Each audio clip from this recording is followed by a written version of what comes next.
इतनी निश्चित होकर कैसे कह सकती हैं देवी? तनिक विचार करके देख लीजिए, कहीं कोई जाति प्रजाति छूट ना गई हो।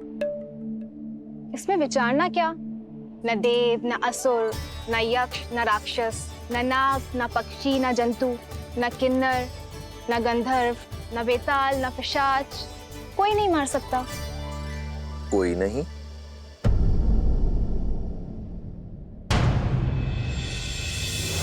दशानन मनुष्य का नाम लेना तो भूल ही गया।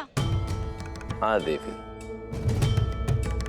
स्वयं को महाज्ञानी और महाबलशाली समझने वाले लोग ऐसे ही महत्वपूर्ण वस्तु या व्यक्ति को तुच्छ समझकर उसकी उपेक्षा करते हैं और विशेष अवसर आने पर उसे भूल जाते हैं।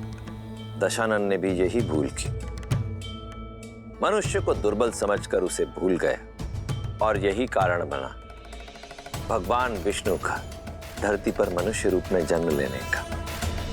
अब तो मैं और भी उत्सुक हूँ श्री राम के जन्म को देखने को, दशानन के इस वरदान के काट को इस संसार में आता देखने को। ऋषि वशिष्ठ ने पुत्र कामेष्टि यज्ञ का परामर्श दिया था ना, उसके विषय में बताइए। हाँ देवी,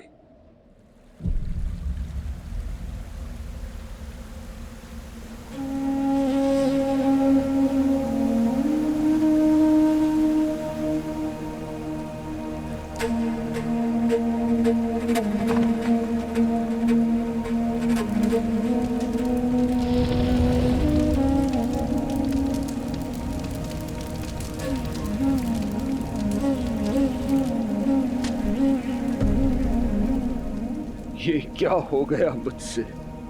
ये क्या हो गया? केवल 8 मास का था जब मैंने अपने माता पिता को खो दिया। बचपन से लेकर आज तक आप ही ने पाल पोस कर बड़ा किया है आचार्य। आप ही ने धर्म और अधर्म का भेद समझाया, किंतु फिर भी आज ये बात समझ में आई। ये एक पाप 100 पुण्यों पर भारी पड़ जाता है।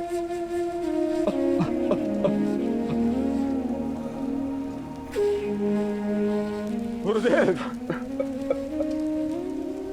भूल मनुष्य से होती है राजन, परंतु आपने क्षमा मांगी अपराध के लिए। अपनी भूल को ना छिपाकर आप श्रवण के बूढ़े माँ बाप को संभालने गए। इससे यह सिद्ध होता है राजन कि आपकी मंशा शुभ थी। केवल मंशा का शुभ होना ही पर्याप्त नहीं, मंशा के साथ साथ मार्ग भी शुभ होना चाहिए। गुरुदेव, मैंने रघुकुल और अयोध्या के सिंहासन को लज्जित किया है। आशा मत खोइए राजन। अब निराशा के अतिरिक्त शेष ही क्या है गुरुदेव? रघुवंश को उसका वंशज नहीं दे पाया और अब ये श्राप कि पुत्र वियोग में मेरी मृत्यु होगी। पुत्र वियोग? जब पुत्र ही नहीं है तो फिर वियोग कैसा? पुत्र वियोग अर्थात गुरुदेव, मैंने जो अभी अभी कहा उसका क्या तात्पर्य है? यही ना कि इस श्राप को सार्थक होने के लिए मेरा पुत्र होगा, यही ना गुरुदेव?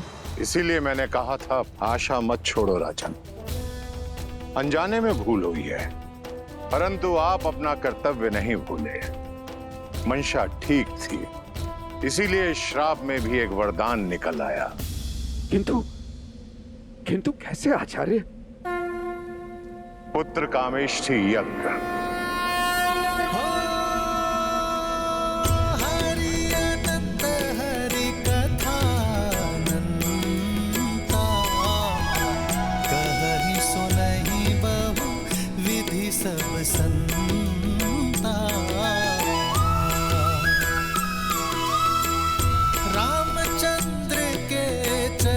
ते सुहाए, कलप कोटि लगी जाहि न गाए।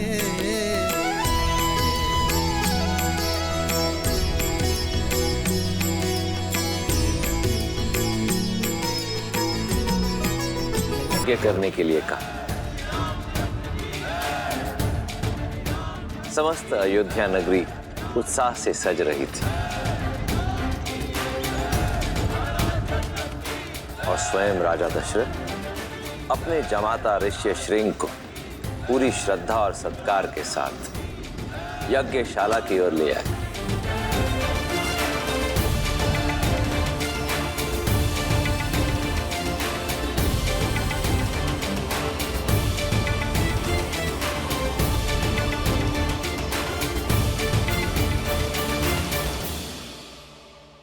महाराज दशरथ, पुत्र कामेष्ठी यज्ञ हेतु संकल्प लीजिए। जी ईश्वर।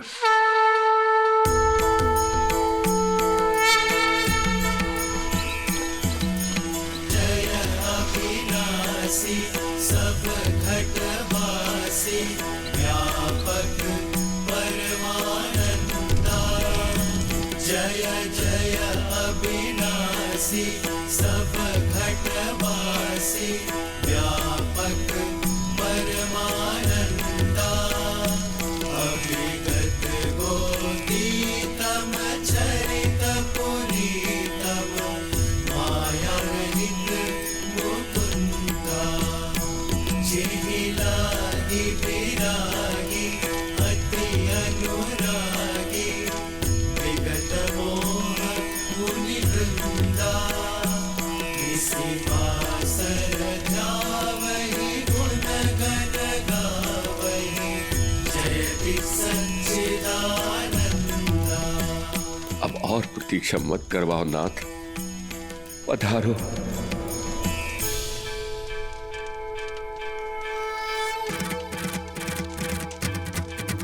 जय जय अविनाशी सब घटवासी, व्यापक परमानंदा।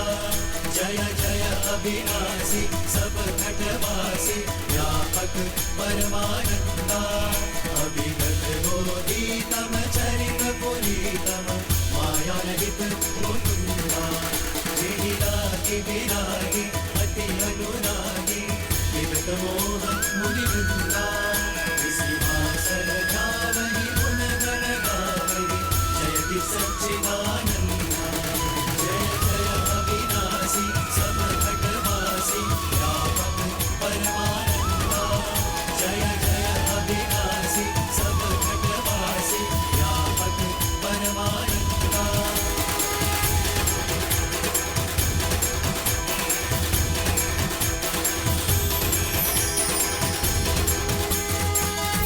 जागिए प्रभु, जागिए।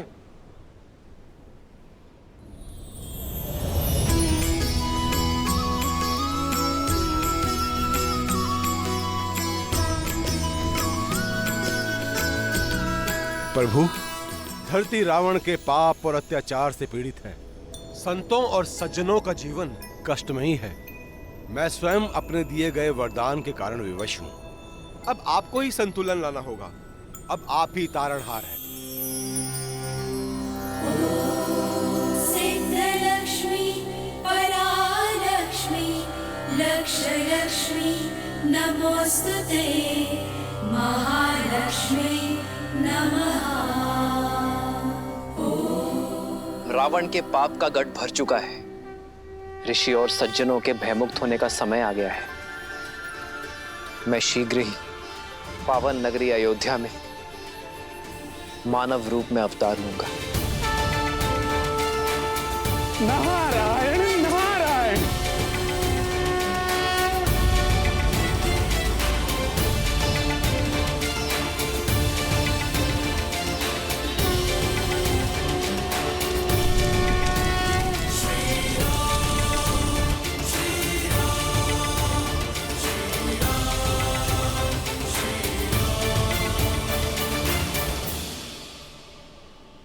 क्या हुआ देवी, मेरे जाने से व्यथित हो गई? सृष्टि का संतुलन बनाना मेरा कर्तव्य है देवी, और इसी कारणवश मुझे जाना ही होगा। जानती हूँ, और आप जब भी जाते हैं वैकुंठ कुंठित हो जाता है। नारायण आपके कर्तव्य के यज्ञ के लिए वियोग की आहुति हर बार इस श्री को ही देनी होती है।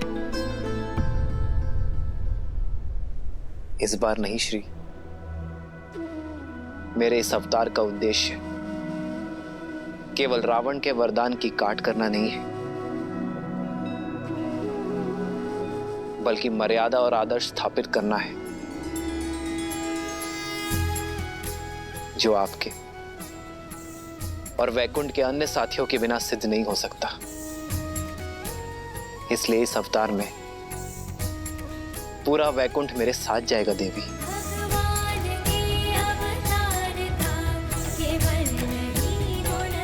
और आप मेरी प्रतिछाया होंगी, क्योंकि अपनी श्री के बिना इस विष्णु का कोई अस्तित्व नहीं है देवी। वैसे ही सीता के बिना राम भी अधूरा होगा देवी।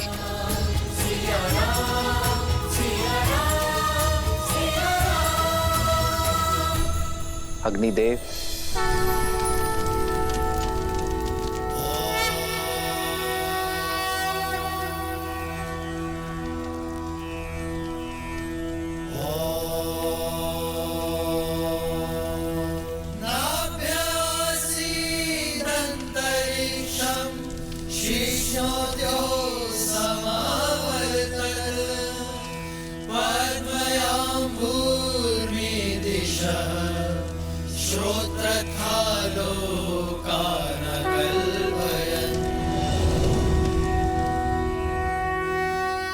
पुत्र कामेष्टि यज्ञ सफल हुआ महाराज दशरथ।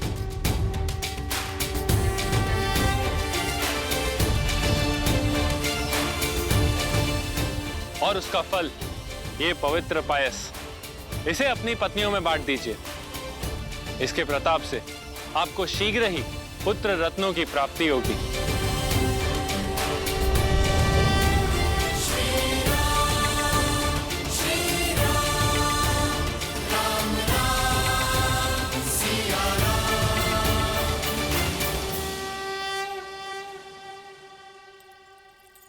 कौशल्या,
महाराज, क्या मैं पायस का एक भाग सुमित्रा को दे सकती हूँ? ओह, ये भूल भला मुझसे कैसे हो गई?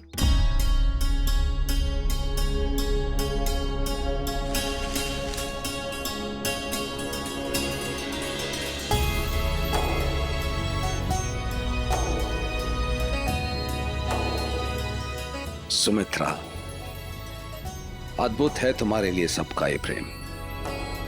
यहां कौशल्या ने मुझे मेरी भूल स्मरण करा दी और कैकेयी ने तुम्हारे अधिकार के लिए अनुमति भी नहीं मांगी।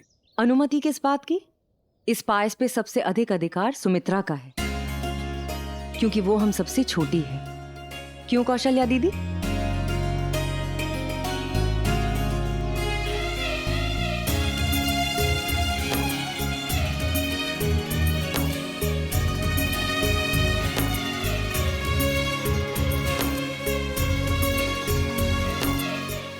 आप दोनों ने सदा ही अपने प्रेम की छाया मुझ पर रखी है दीदी, तो मेरा भी वचन है कि मेरी संतान आप दोनों के पुत्रों की छाया बनकर रहेगी। ये तो प्रसाद के साथ साथ पुत्रों का भी बंटवारा हो गया। चलिए प्रसाद तो ग्रहण कीजिए।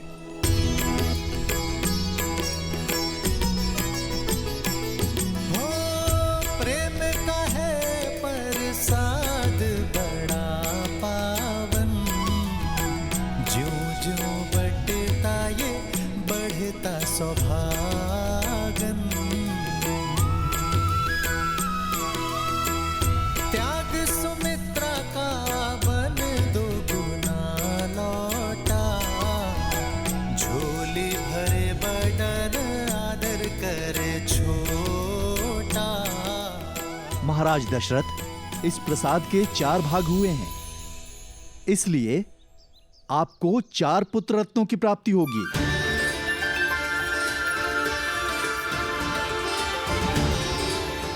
जो दिव्य, असाधारण और परम पराक्रमी होंगे।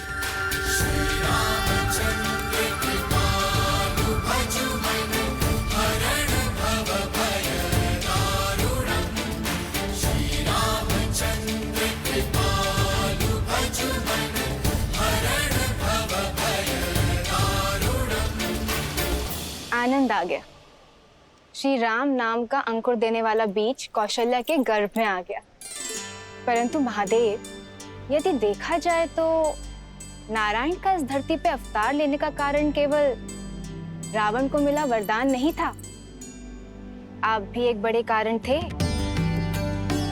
ना तो आप उसे चंद्रहास देते और ना ही वो इतना शक्तिशाली होता कि संसार के लिए संकट बन जाता।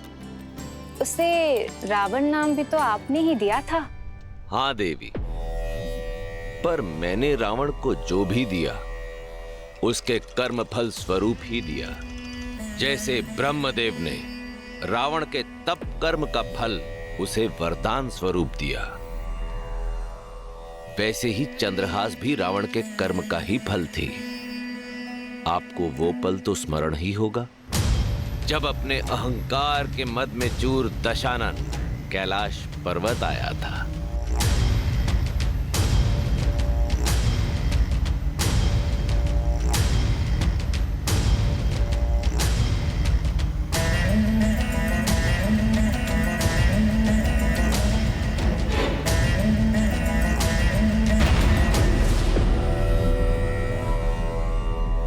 पुष्पक अचानक रुक क्यों गया?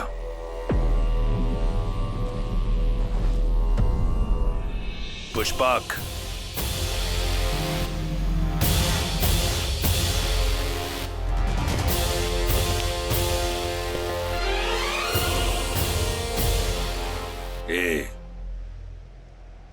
बैल रूपी बहरूपिए, मेरा विमान रुक गया। क्यों?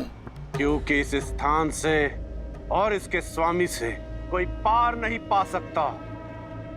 संसार के स्वामी शिव का घर कैलाश है ये। ओ, तो ये है कैलाश। शिव, कहाँ हो? देवताओं पर विजय पाने के बाद तुम ही मेरा लक्ष्य थे। बहुत कर लिया तुमने संसार को भ्रमित। अब इस संसार में मैं ही सबसे शक्तिशाली हूं और संसार की हर श्रेष्ठ वस्तु पर अब मेरा अधिकार है। इसलिए मेरी शरण में आ जाओ। मैं स्वयं ही कैलाश को उखाड़कर लंका ले जाऊंगा। तुम मुझे रोकोगे? तुम हो कौन? नंदी, शिव का गण, कैलाश का रक्षक।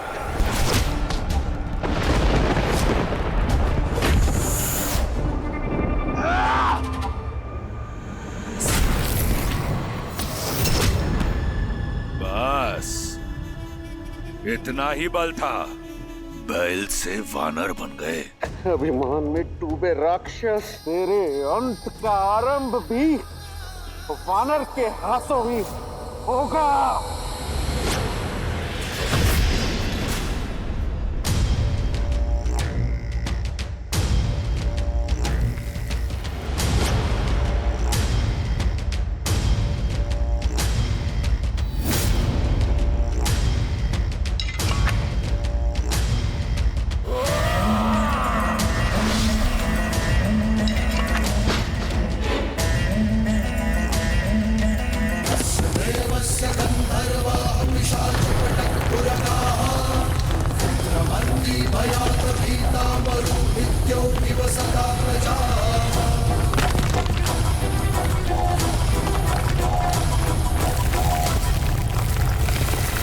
अब देवों का देव भी लंका में रहेगा, मेरी कृपा में।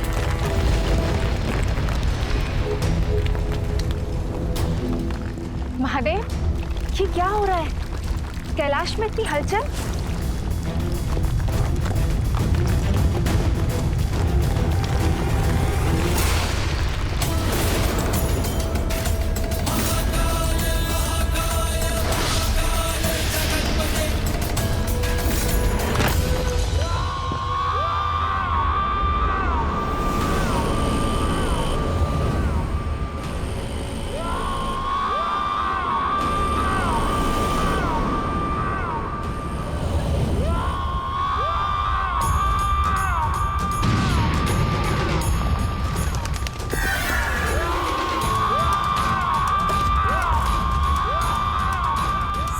ये किसकी पुकार है?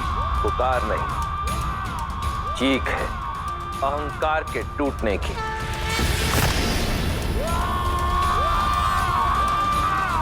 महादेव, कौन है ये?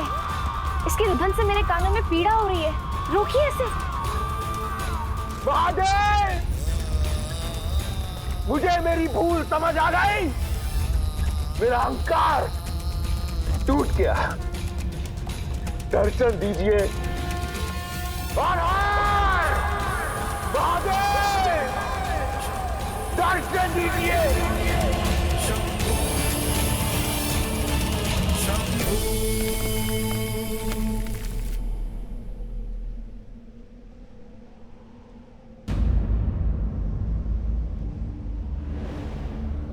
नमः शिवाय,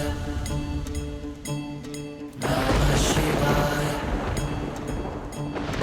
नमः शिवाय, नमः शिवाय, नमः शिवाय, नमः शिवाय, नागेन्द्रहाराय त्रिलोचनाय अस्माकरागाय महेश्वराय नित्याय शुद्धाय दिगंबराय तस्मै नकाराय नमः शिवाय। क्षमा महादेव, मैं समझ गया। इस संसार में अगर कोई है जिस पर मेरा कोई वश नहीं, तो केवल आप। ये दशानन आपके सामने नतमस्तक है। आज से मेरे लिए केवल आप पूजनीय है। सदा के लिए केवल आप मेरे इष्ट देव रहेंगे। मैंने आपको रुष्ट किया है, अपने अभिमान से पीड़ा पहुंचाई है आपको। जब तक आप मुझसे प्रसन्न नहीं होते, मैं आपकी आराधना करता रहूंगा।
भक्ति, ज्ञान, इस मंत्र के उच्चारण और इसकी रचना से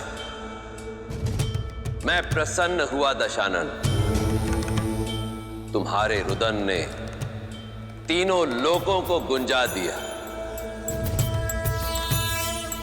परंतु ये चीत्कार तुम्हारी शारीरिक पीड़ा का नहीं, ये तुम्हारे अहंकार के टूटने का रुदन था। इसलिए आज से ये संसार तुम्हें एक नए नाम से पुकारेगा, रावण।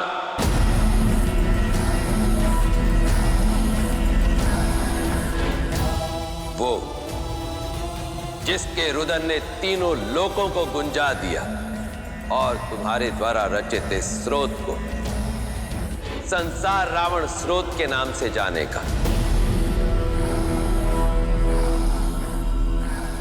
हर हर महादेव।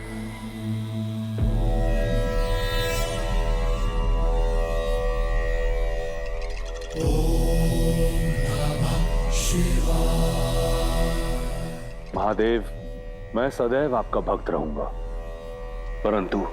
परंतु क्या रावण? मेरे रुदान से प्रभावित होकर आपने मुझे रावण नाम दिया, तो क्या मेरी भक्ति से प्रसन्न होकर कुछ नहीं देंगे? आज से केवल आप मेरे इष्ट हैं, मैं किसी और की पूजा अर्चना नहीं करूंगा। मुझे आशीर्वाद दीजिए कि ये संसार केवल रावण नाम को जाने नहीं, परंतु माने भी।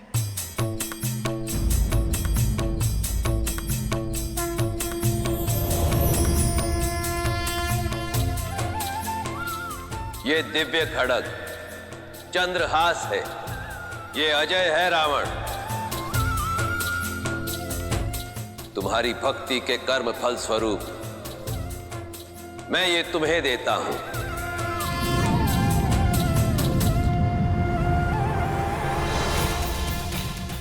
परंतु स्मरण रहे, अब इसके साथ तुम जो भी कार्य करोगे उसका कर्म फल भी तुम्हारा ही होगा।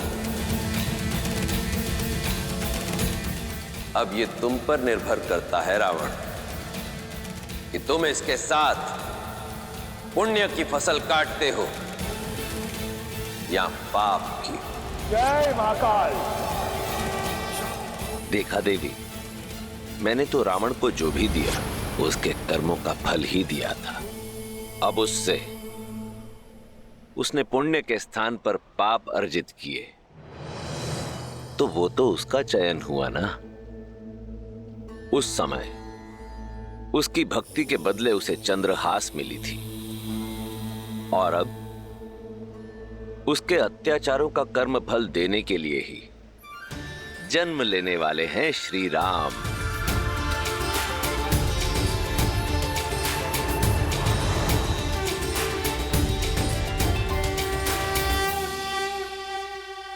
आर्य, पता नहीं ऐसा क्यों लगता है कि मेरे घर में पल रही संतान का मुख मेरे महाविष्णु जैसा है। इसमें कोई संदेह नहीं कि आप जैसे पवित्र मन वाली मां को स्वयं ईश्वर भी मां कह के पुकारने में गर्वित होंगे।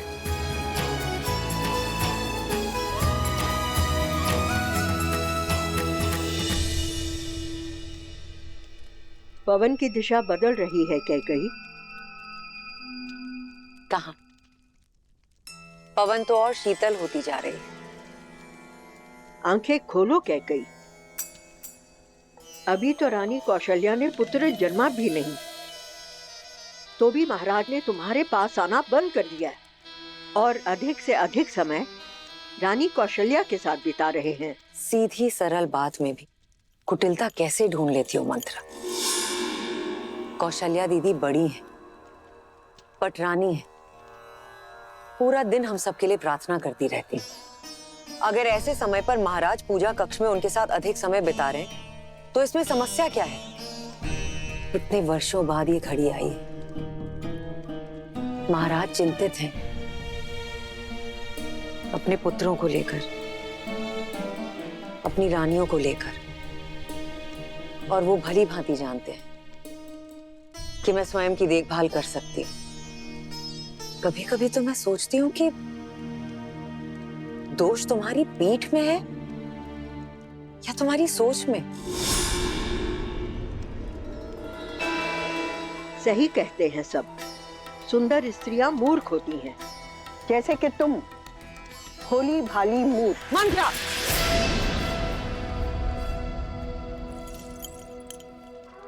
क्या मैंने तुमसे परामर्श मांगा?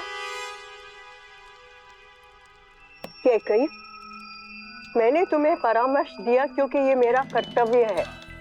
कैकेयी, मैं तुम्हारे साथ हूँ क्योंकि मैं तुम्हें संभालना चाहती हूँ, तुम्हारे हित के बारे में सोचती हूँ, पर तुम्हें मेरी बात समझ में नहीं आती।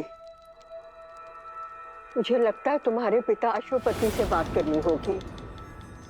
दशरथ ने उन्हें दिया हुआ वचन। मंत्रा, अभी इसी क्षण मेरे कक्ष से बाहर निकलो। लेकिन कैकेयी, अभी मेरी एकांत।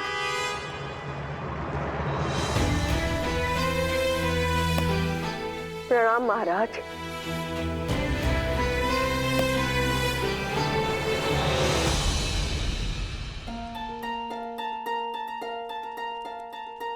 ऐसी अवस्था में दासों पर क्रोधित होना अच्छा नहीं है। तो क्या करती? वो बूढ़ी दासी ना। आइए बैठिए। दासी से समस्या है तो ये दास प्रस्तुत है।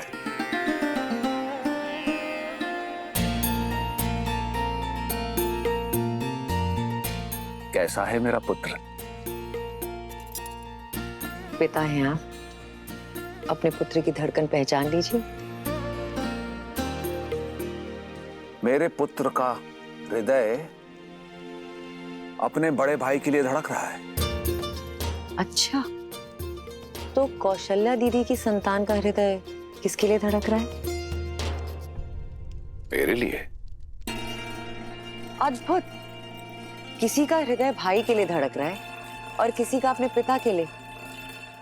और हम बेचारी माताओं का क्या? हमारे लिए किसका हृदय धड़के? इस दास का।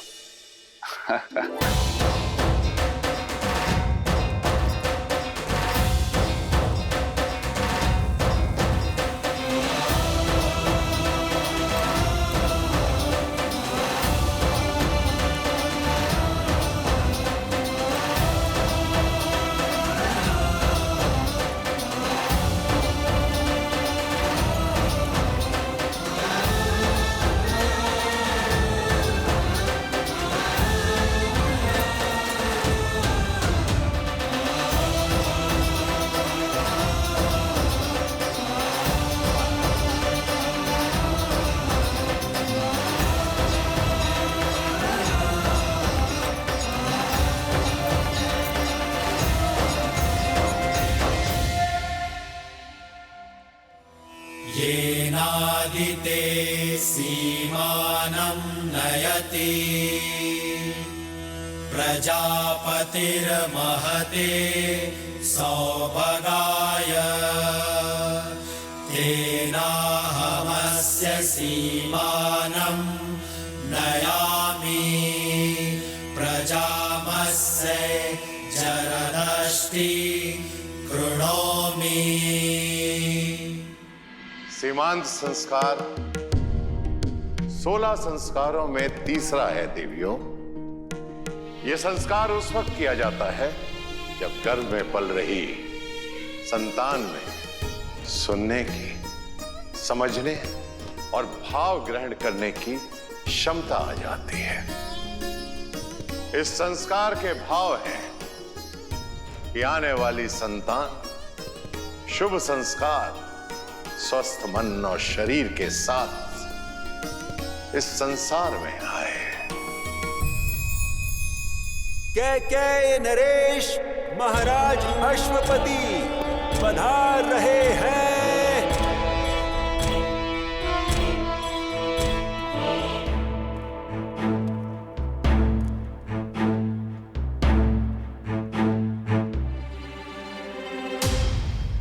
पिताश्री,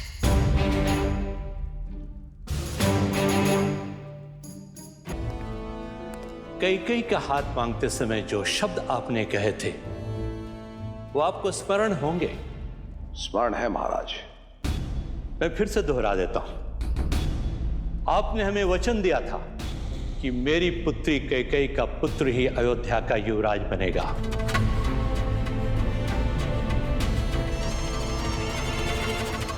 परंतु आपकी तीनों ही रानियां एक साथ गर्भवती हैं। ऐसे में कहा नहीं जा सकता कि आपकी तीनों रानियों में से कौन सी रानी आपके ज्येष्ठ पुत्र को जन्म देगी, जो अयोध्या के नीति अनुसार युवराज बनेगा।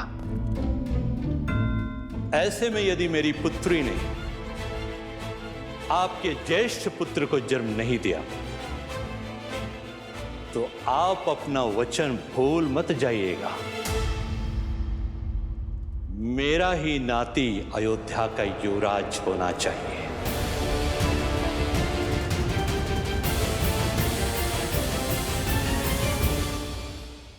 रघुकुल में वचन तोड़ने की प्रथा नहीं है पिताश्री। आपको दिया गया वचन अयोध्यापति अवश्य पूर्ण करेंगे। मेरा पुत्र और आपका नाती ही अयोध्या का राजा बनेगा।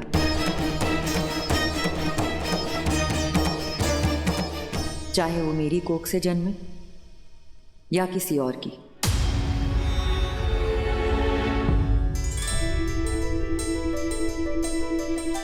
ये कैसे संभव है? इस घर के सभी पुत्रों की माताओं होंगी मैं। उसके नाते सारे राजकुमार आपके नाती हुए, तो फिर आपका वचन कैसे भंग हुआ?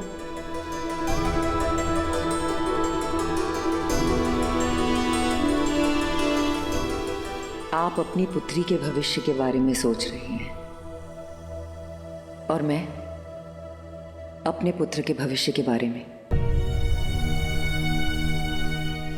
आज मेरा सीमंत संस्कार हुआ है।